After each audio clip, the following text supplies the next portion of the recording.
Hello বন্ধুরা, আমি আজকে পটলের দারুণ একটা রেসিপি নিয়ে চলে এসেছি। একবার খেলে এই স্বাদ কখনোই ভুলবে না।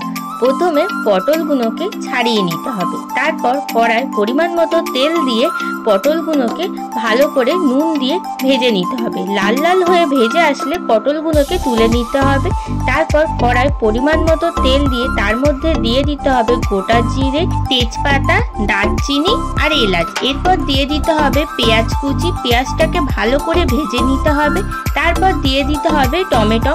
এরপর দিতে হবে পরিমাণ মতো নুন, হলুদ গুঁড়ো, লঙ্কা গুঁড়ো, জিরে গুঁড়ো আর ধনে গুঁড়ো। এরপর দিয়ে দিতে হবে আদা আর লঙ্কা বাটা। তারপর অল্প একটু জল দিয়ে মশলাটাকে ভালো করে কষিয়ে নিতে হবে। তারপর দিয়ে দিতে হবে কাজু বাদামের পেস্ট আর গরম মশলা আর কেশরি মেথি দিয়ে মশলাটাকে বেশ কিছুক্ষণ ভালো করে কষিয়ে নিতে হবে।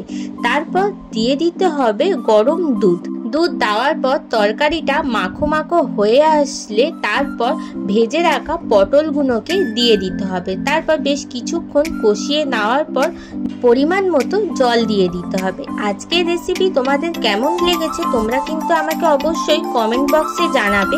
আর বাড়িতে এই রান্না সবাই একবার হলেও ট্রাই করে দেখবে। পটলের এই তরকারি দিয়ে গরম গরম ভাত খেতে তো আমার তো দারুণ লেগেছে। তোমাদের এই রেসিপিটা কেমন লাগলো অবশ্যই কিন্তু জানাবে।